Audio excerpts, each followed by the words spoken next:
January 15th, 1945. The temperature on Oslo's Pipervika waterfront has dropped below -10 degrees Celsius, and a wind off the inner Oslofjord is pushing the chill somewhere closer to -20. Plates of sea ice knock against the timber pilings of Pier 1 with the dull percussion of a frozen harbor working itself apart. The water between the ice plates is black, viscous, the consistency of oil that has been left out in cold long enough to start changing state. In that water, under the pier, beneath a disused freight elevator that the Germans have never bothered to inspect because it appears to be broken and the shaft appears to be welded shut, two men in British battle dress and Norwegian fishermen's boiler suits are lowering themselves down a rope ladder into an inflatable dinghy. The rungs of the ladder have already iced over in the half hour since they were rigged. Every handhold has to be broken free before it can bear weight. The men are carrying 11 magnetic limpet mines, each approximately 2 kilograms of Nobel 808 plastic explosive fitted with a magnetic frame and a time-delay pencil fuse. Above them, on the pier, a German sergeant is drilling a squad in close order movements that generate enough noise to cover the small sounds of ice breaking and rubber inflating and wooden oars being fitted into their locks. The older of the two men, 30 years old, compact, watchful, with the specific economy of movement of a person who has already survived several Gestapo arrests and one escape from a hospital window on broken feet, is named Max Manus. The younger, 28, or an amateur boxer from Oslo whose hands are steadier than most men's despite the cold, is named Roy Nielsen.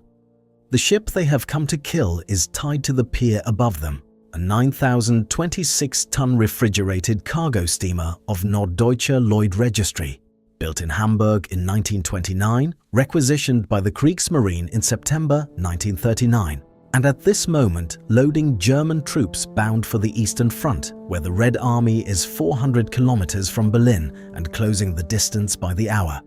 Her name is Donau. In the Oslo resistance networks that have tracked her movements for 3 years, the people who know what she is and what she has done call her the slave ship. What Manus and Nielsen have come to do tonight will take them approximately 90 minutes to complete. When they are finished, 11 limpet mines will be attached to the port side of the Donau's hull, 50 centimeters below the waterline, along a 60-meter section aft of the engine room. The mines will not detonate tonight. They will detonate the following night as the Donau passes Drobak on her way out of the Oslofjord, and they will send 9,000 tons of German cargo and Wehrmacht reinforcements to the shallow bottom off Son. It will be the largest single act of maritime sabotage carried out by the Norwegian resistance in the war, executed by 2 men in a rubber boat, and it will be the second time Max Manus has sunk a German ship from beneath the floor of a pier in Oslo harbor. To understand how this was possible, you have to understand the life that had prepared Max Manus for the specific problem of placing explosives on the hull of a ship in an occupied capital without being caught, because the life that led him to that pier was not the life that typically produces saboteurs. He was born Maximo Guillermo Manus on December 9, 1914 in Bergen, the son of a Danish mother and a Norwegian father who had spent years in Cuba and Mexico and had given his son a Spanish first name as a memento of that South American period. The family moved to Oslo when Max was young. The marriage did not survive. Max grew up in a series of relocations and schools, small for his age, restless in classrooms, drawn to physical activity and to the outdoors, indifferent to the academic performance that his teachers and occasionally his mother tried to require of him. At 15, he left school and went to sea. At 17, he was working on plantations in Cuba.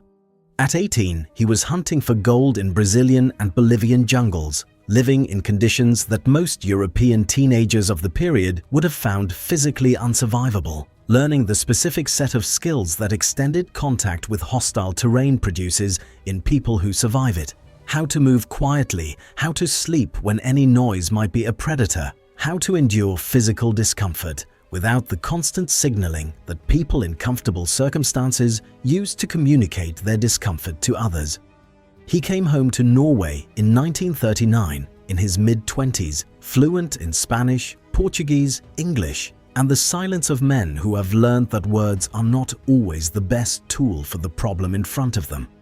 What he found when he came home was a Europe that was 14 months away from the war everyone could see forming, but that most Norwegians believed their country would be spared by virtue of geography, neutrality, and the specific historical luck that had kept Norway out of the First World War. Manus did not share this confidence.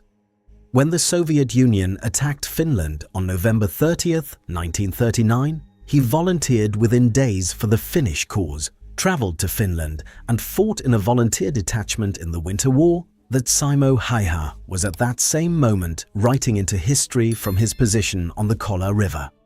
Manus did not meet Häyhä. They fought in different sectors and different kinds of war. What Manus took from Finland was a specific education in what modern industrial warfare did to small nations, and a specific conviction that Norway, when its turn came, would have to fight in ways that Finland had already demonstrated were possible. His turn came on April 9th, 1940. Manus had returned from Finland to Oslo only days before the German invasion, and when the Wehrmacht appeared in Norwegian waters and Norwegian airspace and Norwegian cities on that morning, he was one of the few Norwegians in the capital who had recent combat experience and who understood, from what he had watched in Finland, that what was happening was not a diplomatic disagreement or a temporary occupation, but the beginning of something that would require years of organized resistance. He fought in the brief Norwegian campaign of April and May 1940, though in the confused retreat northward that ended with the Norwegian government's escape to Britain and the German consolidation of control over the country's infrastructure. And when the fighting in Norway ended, he returned to Oslo and began doing, without specific authorization from anyone, the work that would become the Norwegian resistance. The work at this stage was improvised. Manus and a small group of friends began producing and distributing illegal newspapers, the underground press that was the immediate Norwegian response to German censorship of the legal papers. They stockpiled weapons that had been left behind in the chaos of the Norwegian withdrawal. They made contact with other small groups doing similar work in other parts of the city. The network was informal, untrained, politically amateur in the sense that its members were learning as they went, and it made the kinds of mistakes that amateur networks make. In January 1941, the Gestapo identified Manus as a contributor to the illegal press and came to arrest him. He was lying in bed in his mother's apartment when they arrived. What happened next was the event that transformed Manus from one resistance amateur among many into the specific individual the resistance would later need. He jumped through a second-story window while the Gestapo officers were in the corridor outside his room, crashed through the glass and fell to the frozen street below, broke both feet on impact, and was still attempting to flee on his broken feet when a German patrol caught him. He was taken to Ullevål Hospital for emergency treatment under guard. The Gestapo intended to question him as soon as he was physically capable of answering questions. Manus was not physically capable of escape. He was also not willing to accept that this was his final situation. From his hospital bed over several weeks, while German guards were posted outside his door and while his broken feet were still in casts, he organized his own escape with help from a nurse who was part of a resistance cell she had not previously told him about. On a night in February 1941, with his feet still unable to bear weight, he was smuggled out of the hospital in a laundry cart, carried through Oslo by contacts he had never met, and eventually moved overland to Sweden and from there by circuitous route to Britain. What he found in Britain was the institutional response to men like him. The Special Operations Executive, established by Winston Churchill in 1940 with the instruction to set Europe ablaze, was actively searching for Norwegian volunteers who could be trained in sabotage and return to their country as professional operators rather than amateurs. Manus was exactly the profile they were looking for. He had combat experience from Finland. He had demonstrated, from his hospital escape, an instinct for improvisation under pressure that could not be taught. He spoke Norwegian natively and English well enough to be trained in British methods. He had specific knowledge of Oslo's geography, its infrastructure, its patterns of German presence and Norwegian collaboration that no British officer could replicate from maps and aerial photographs. He was assigned to Norwegian Independent Company 1, known informally as Company Linge, after its first commander Martin Linge, the Norwegian unit under British SOE administration that would produce most of the major Norwegian resistance operations of the war. His training lasted more than a year. In Scotland and England, and eventually in Canada and the United States, Manus learned the technical trades of a modern saboteur: explosives handling, silent killing, parachute insertion, clandestine communications, the specific kind of urban reconnaissance that allows an operator to move through an occupied city without attracting the attention that gets operators killed. He trained alongside Joachim Rønneberg, who would later lead the Wehrmacht heavy water raid that became Operation Gunnicide. Together, Manus and Rønneberg developed the initial concept for a specific new form of Norwegian maritime sabotage: magnetic limpet mines with time delay fuses delivered to the hulls of German ships by single operators working from canoes or rubber boats, attached below the waterline with long iron poles set to detonate after the ship had put to sea so that the sabotage would not be traceable to a specific pier or a specific night. The idea was not immediately approved. It was, in the bureaucratic terms of the British intelligence services, speculative. It required technical development work on the limpet mines themselves, which had to be reliable in cold water and in the presence of ship hulls that might have been painted with anti-fouling compounds that interfered with magnetic adhesion. It required operational infrastructure in occupied Norway that did not yet exist. It required, above all, operators willing to accept a specific profile of risk that was qualitatively different from the risks of land-based sabotage. If a limpet operation went wrong, the operators were in a rubber boat in a harbour in an occupied capital at 2 in the morning, and there was nowhere to run and nothing to hide behind. The first operational test of the concept came in April 1943 in an operation codenamed Mardonius. Manus and a second Company Linge operator, Gregers Gram, were parachuted into Østmarka, east of Oslo, on March 12, 1943. Landing near the Lake Øyeren with containers of weapons, equipment, and the newly developed limpet mines. Their mission was the sabotage of German shipping in Oslo harbour. They spent 6 weeks in preparation, re-establishing contact with Oslo-based resistance networks that had been disrupted by Gestapo arrests in their absence, training local volunteers in the handling of the limpet equipment, and reconnoitering the harbour to identify specific targets and specific approaches. On the evening of April 27, 1943, 4 men in 2 canoes paddled from the small island of Bleikøya into Oslo harbour under conditions that were not tactically ideal because the cloud cover cleared and starlight made the water surface visible in ways that reduced the margin of concealment. Manus and a local resistance fighter named Einar Riis paddled toward the Grønlia docks and attached limpet mines to the hull of the cargo ship Tugela. Gram and Halvor Hadeland paddled to the Hamburg ship Ortelsburg and attached 4 limpets to her hull, then moved to a second target in the Sarpfoss and placed additional mines. A 4th target, Weinrich von Knieprode, was abandoned because a German night-working party had the ship illuminated at levels that made approach impossible. The following morning, April 28th, the limpets on the Ortelsburg detonated and the ship sank within minutes at her berth. The Tugela's mines also detonated. The mines on the Sarpfoss failed to explode for reasons that Manus and Gram were never able to determine, and that may have involved cold-induced failures in the time delay fusing mechanism. Operation Mardonius was, by every relevant standard of measurement, a success. 2 German ships had been destroyed inside the principal harbour of occupied Norway by 4 men in 2 canoes operating with equipment carried on their backs.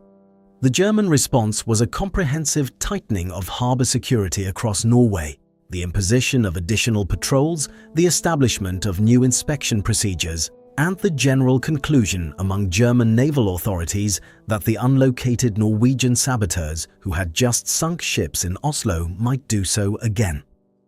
For Manus, the operational lesson was more specific.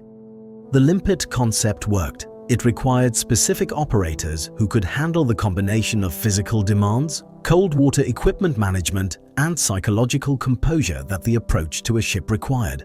It required specific infrastructure on the shoreside, including secure observation positions and reliable escape routes, and it required, above all, patience, because the optimal target might not be available on any given night, and the cost of operating against a suboptimal target was the same as the cost of operating against an optimal one. Manus returned to Norway in October 1943 after a brief period in Stockholm and Britain, parachuting in for a second operational tour under the codename Operation Bundle. His mission this time was broader than single-target sabotage.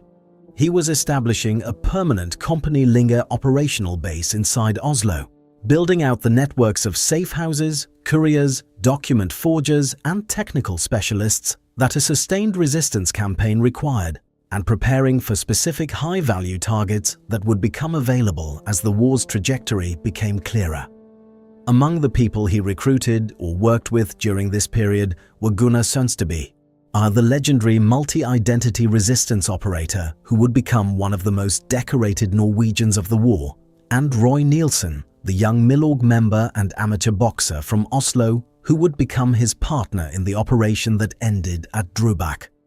The network around Manus during 1944 was doing the full range of work that modern urban resistance requires, destroying German aircraft on the ground, sabotaging rail connections, liquidating specific Norwegian collaborators, and Gestapo informers whose continued operations threatened the network's survival, manufacturing false papers for agents moving between Oslo and the Swedish border, and, in parallel, continuing to develop the maritime sabotage capability that Manus had established with Mardonius. The specific target that emerged from this capability development in late 1944 was the SS Donau. The reasons she was selected had nothing to do with the specific calculations of naval tonnage or strategic shipping that typically governed Allied target selection. The Donau was selected because of what she was, and what she was something more specific than a cargo ship. The history of the Donau in the occupation of Norway was the history of a vessel whose function had evolved in the German administrative mind from straightforward logistics to something that combined logistics with the infrastructure of systematic murder. She had been built in 1929 as a refrigerated cargo and passenger ship for Norddeutscher Lloyd, operating on the Bremen to Pacific coast route via the Panama Canal throughout the 1930s. When war came in September 1939, she was requisitioned by the Kriegsmarine for military transport, fitted with anti-aircraft guns and depth charges, and put into service carrying troops and horses and vehicles between the Baltic ports and German-controlled territories. After the German invasion of Norway in April 1940, she became a regular sight in Oslo harbour, shuttling Wehrmacht reinforcements into Norway and rotating occupation troops back to Germany. By 1941, she was also moving supplies for the German military build-up in Finland, part of the preparation for Operation Barbarossa. By 1942, she had been specifically tasked by the head of maritime transport in occupied Norway with the movements that would eventually define her reputation. On November 26, 1942, Norwegian police operating under Gestapo orders delivered 532 Jewish prisoners to Pier 1 in Oslo harbour. Men and women were separated into different holds of the Donau. The conditions in the holds were the conditions that the SS had established for the deportation of Jews throughout occupied Europe. Insufficient sanitation, insufficient food, insufficient heating, deliberate mistreatment by the guards. The Donau sailed to Stettin. From Stettin, the prisoners were transferred to rail transport for the journey to Auschwitz. Of the 532 Jews deported from Norway on the Donau that November, 9 survived the war. The ship made subsequent deportation runs. By January 1945, she had carried out of Norway approximately 540 of the 773 Norwegian Jews who would be murdered in the Holocaust, and the remainder had been taken to their deaths by other means on other ships. In the Norwegian resistance networks that tracked German shipping movements through Oslo harbour, the Donau was not categorized as an ordinary military transport. She was categorized as the specific vessel that had physically carried a significant fraction of Norway's Jewish population to their deaths, and she was categorized additionally as a current military transport, moving Wehrmacht troops to the Eastern Front at a moment when those reinforcements were a direct contribution to the continuation of a war that was already lost, but that the Germans continued to fight because the alternative was acknowledging what they had done.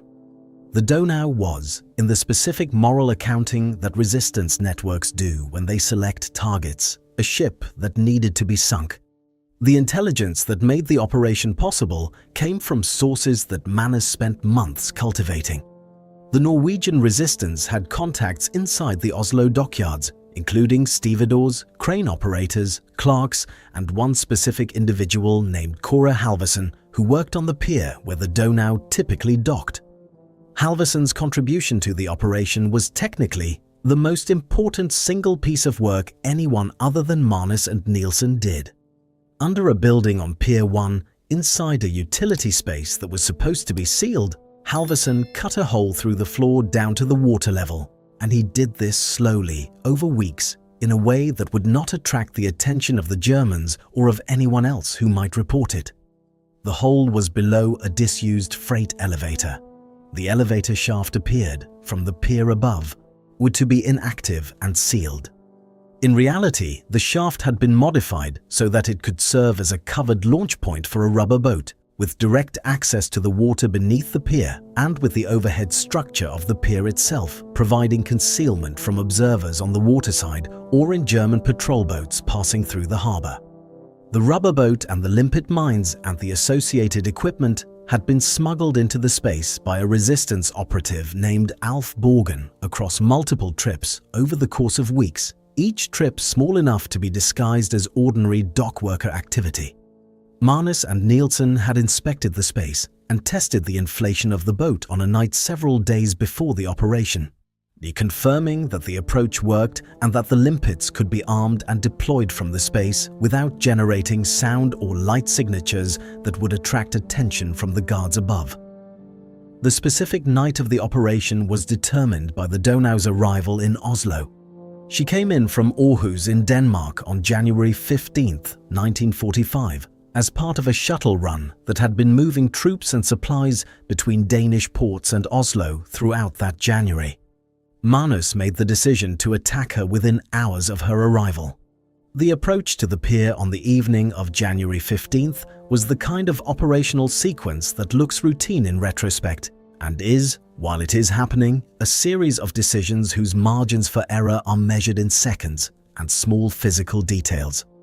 Manus and Nielsen, key-dressed in British Army battle dress underneath Norwegian fishermen's boiler suits, with 100 meters of Cortex detonating cord wrapped around their waists under the outer clothing, walked up to the pier's security checkpoint carrying papers that identified them as dock workers with legitimate business on the pier.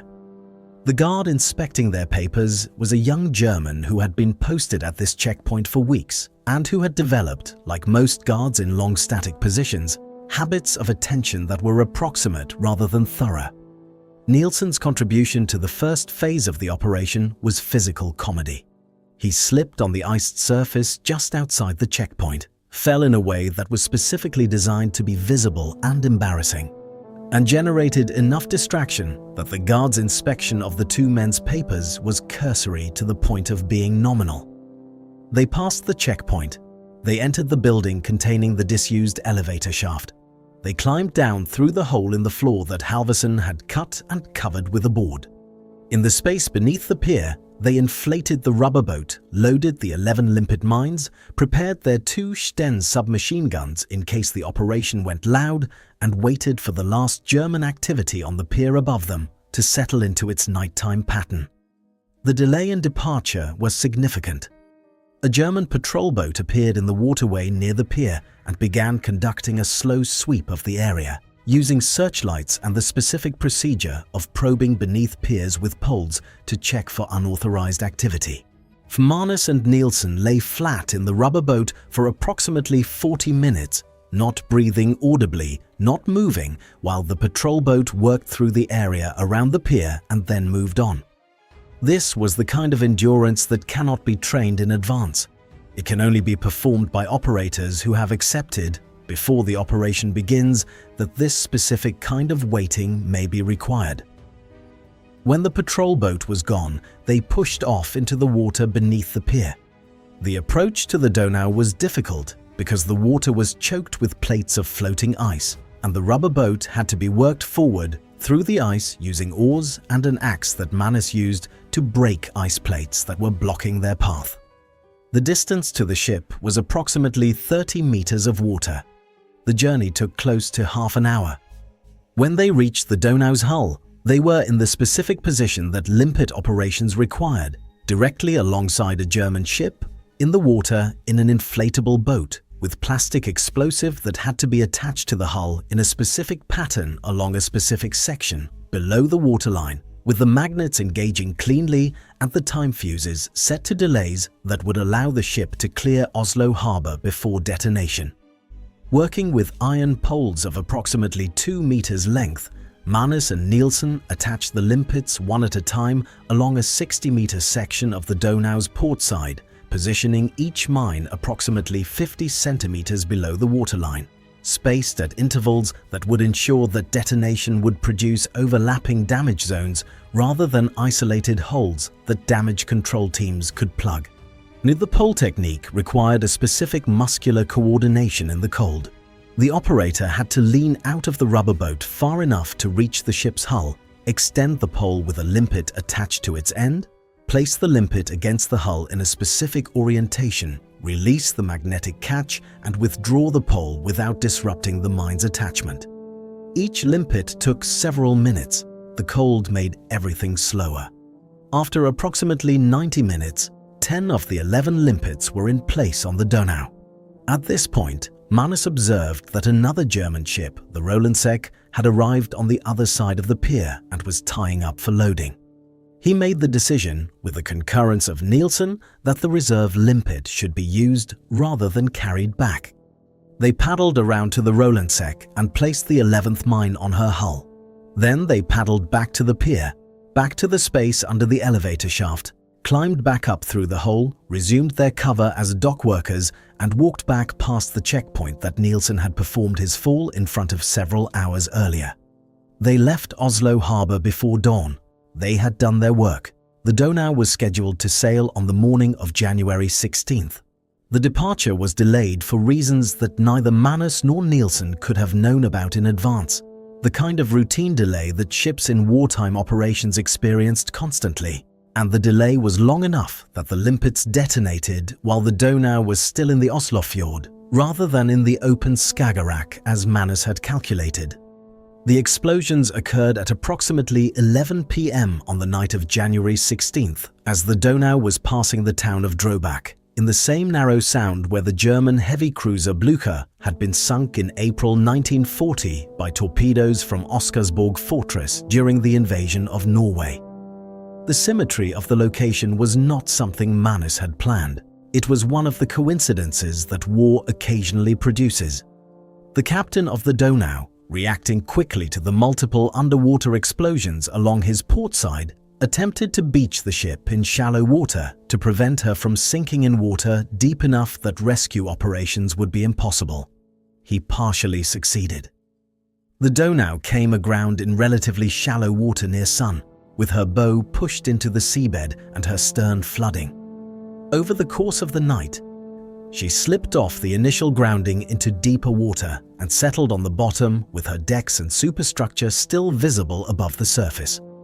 Approximately 400 German soldiers died in the sinking, along with substantial quantities of horses, vehicles, ammunition, and supplies destined for the Eastern Front.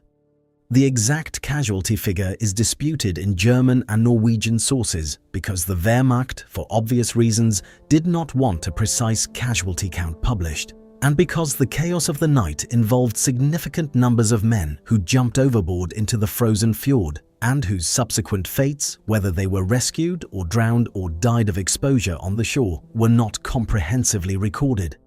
What is certain is that the Donau was destroyed as a functional vessel for the remainder of the war, that the Wehrmacht reinforcements she had been carrying did not reach their Eastern Front destinations, and that the supply chain of German occupation logistics for Norway was disrupted at a moment when the German command structure had very little capacity to compensate for disruptions. The limpet that had been placed on the Rolandseck also detonated several hours later, while the Rolandseck was still tied to the pier in Oslo. The Germans, now aware that they had a sabotage event rather than an accident, reacted quickly. They towed the Rolandseck away from the pier and searched her hull from rowing boats. They did not find additional limpets because Manus had only placed one. When the Rolandseck's limpet detonated, the Germans were prepared enough to plug the resulting hole with a steel plate and large sealing mat, saving the ship from sinking and eventually placing her in dry dock for repair. The Donau was not saved. She sat in the shallow water off Sun for the remaining months of the European war, visible to Norwegian observers on the shore, a specific monument to what two men in a rubber boat had done to a vessel that had carried hundreds of Norway's Jews to their deaths. The Gestapo reaction to the Donau sinking was intense, comprehensive, and, for the resistance networks that Manus had spent years constructing, extremely dangerous. Within hours of the explosions, German security authorities had initiated sweeps of the Oslo dockyards, arrests of dock workers known or suspected to have had access to the pier areas where the operation had been staged, and intensified surveillance of the broader Oslo resistance environment.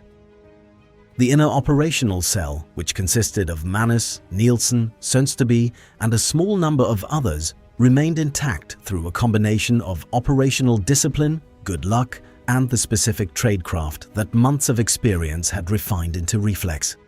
Manus went into deeper cover. He moved between a series of safe houses in and around Oslo, using identities that had been prepared in advance for exactly this kind of post-operation environment, rarely sleeping in the same location 2 nights in succession, avoiding contact with anyone whose security profile was not already established.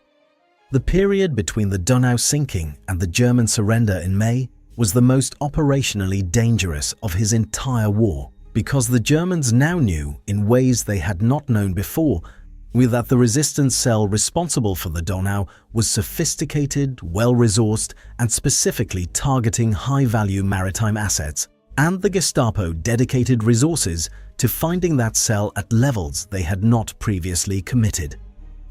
Roy Nielsen did not survive this period. On April 4, 1945, 5 weeks before the German surrender, the Gestapo initiated a coordinated crackdown against a linked operation codenamed Derby. Nielsen, moving between safe houses in Oslo on that day, went to an address on Bygdøy Allé that he believed was secure, but that had in fact been identified by German informants. He walked into an ambush. He was shot by German security forces while attempting to escape and died at the scene. He was 28 years old. The war in Europe ended 35 days after his death. Manus survived. He walked out of the underground on the day of the German capitulation in May 1945, resumed the name he had been born with, and found himself in the specific social position that successful resistance leaders occupied in the immediate aftermath of European liberations. Celebrated, decorated, sought after by journalists and by the new civil authorities, asked to perform a public role that had nothing to do with the specific skills that had kept him alive for 5 years of clandestine war. He was assigned in the first days of the peace to serve as the personal protection officer for Crown Prince Olav on his return to Norway, with standing orders that if a grenade was thrown during any public appearance, Manus was to jump on it. He then served the same function for King Haakon VII, who had been in exile in Britain since June 1940 and whose return to Norway was the specific symbolic event that confirmed the restoration of Norwegian sovereignty. The role was ceremonial in its public appearance and entirely functional in its private requirement. Manus was available to die in the service of the Norwegian monarchy for as long as the new Norwegian state considered that availability necessary. When the immediate protection requirements were discharged, he was released from military service at the rank of first lieutenant, decorated with the Norwegian War Cross with sword, and permitted to return to civilian life. He wrote 2 books about his wartime experiences, published shortly after the war, one of which bore the title Det vil helst gå godt, which translates approximately as unzai. It usually ends well, a title that reflected the specific operational optimism that had been his psychological signature throughout the clandestine years. He married Ida Nicoline Lindebrecker in 1947. Together, they founded an office supply company that eventually became one of the most successful Norwegian businesses in its sector. And Manus spent the next several decades as a Norwegian businessman whose corporate identity bore no visible relationship to the man who had sunk the Donau. But the war did not release him in the way that post-war biographies sometimes suggest was possible for men who had done what he had done. He suffered from nightmares for decades. He drank more than he should have. He experienced bouts of depression that he occasionally discussed in interviews with a specific Norwegian honesty that refused the sentimental treatments the press sometimes offered. He did not celebrate what he had done during the war, and he did not pretend that it had been without cost. When asked directly whether the sinking of the Donau had been worth the lives of Kåre Halvorsen, Roy Nielsen, and the other members of the network who had died for it, he answered with the specific moral seriousness that the question deserved. The Donau had carried Norwegian Jews to their deaths. The Donau had carried Wehrmacht reinforcements to a war of annihilation. The Donau had to be sunk. The men who died making that possible had understood what they were dying for. And the question of whether it had been worth it was a question they had already answered in the affirmative by the fact of their participation. This was his entire framework. It did not resolve the private cost. It did not eliminate the nightmares. It did not prevent the drinking.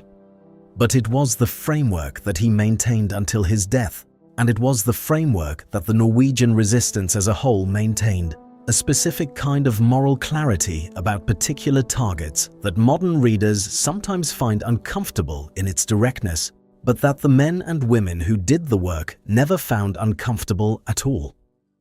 The 2008 Norwegian film Max Manus, produced by John M. Jacobson and starring Axel Hennie in the title role, brought the Donau operation back into Norwegian cultural awareness in a way that the wartime generation had not needed, but that the generations born after the war required. The film dramatizes the operation with specific liberties that cinematic storytelling makes necessary, but its central facts are as documented in the historical record. 2 men, a rubber boat, 11 limpet mines, a ship that deserved sinking, and the specific human cost of sinking it. Manus himself did not live to see the film. He had retired to Spain with his wife in the 1980s, moved away from the Norwegian winters that had once been his operational environment, and died in September 1996 at the age of 81, in a country where he had no wartime history and no need to be recognized. His body was returned to Norway for burial. The Donau wreck was raised from the shallow water off Sun in 1952, 7 years after the explosions, and towed to Bremerhaven in Germany to be scrapped. The steel that had carried hundreds of Norwegian Jews to Auschwitz and thousands of Wehrmacht soldiers to the Eastern Front was melted down and incorporated into whatever post-war German industrial products required steel in the early 1950s, its specific history erased by the process of metallurgy, its component atoms now distributed across uncountable subsequent objects, none of them aware of what they had once been part of. The operation itself entered the specific canon of maritime sabotage that military historians study when they want to understand what can be achieved by small numbers of skilled operators against large targets. And the conclusions that emerge from that study are consistent. The sinking of the Donau required no weapon more sophisticated than 11 limpet mines that an individual operator could carry in a backpack. It required no vehicle more complex than an inflatable rubber boat. It required no secret intelligence that was not available to any determined resistance network with good local contacts. What it required was something harder to provide than equipment or intelligence. It required 2 men who could walk past a German checkpoint, climb down through a hole in a pier floor, wait motionless in a rubber boat while a patrol probed the pilings above them, paddle through ice-choked water to the hull of a specific ship, attach explosives below the waterline with iron poles in freezing cold, and walk back out through the same checkpoint they had entered through, all without betraying by voice or movement or facial expression any of the specific tension that the operation had imposed on them. The scarcity of this capability is why small teams of properly trained operators consistently outperform larger forces in specific applications, and it is why the Donau sinking has been studied by Naval Special Operations Commands throughout the post-war period as a specific example of the maximum disproportion between resources committed and results achieved. 2 men sank a ship. The ship had carried hundreds of Norwegian Jews to their deaths. The men had done what their country required of them, and one of them did not live to see the peace that their work had helped to make possible. In the narrow waters of the Oslofjord, where the Donau went down, where the Blücher had gone down 5 years before her, where the specific geography of Drawback Sound has made naval approaches to Oslo vulnerable to small force defense for more than 100 years, the sea gives back nothing and remembers nothing. The wreck has been raised. The steel has been scrapped. The men who placed the limpets and the men who died inside the Donau when the limpets exploded are all dead now. The passage of time having accomplished what their war did not have time to accomplish, and the fjord itself, indifferent to what has happened on its surface, continues its seasonal cycles of freeze and thaw, storm and calm. Are the ice plates still forming on its surface every January, as they formed on the January night when Max Manus and Roy Nielsen climbed down into a rubber boat beneath a pier and began their work?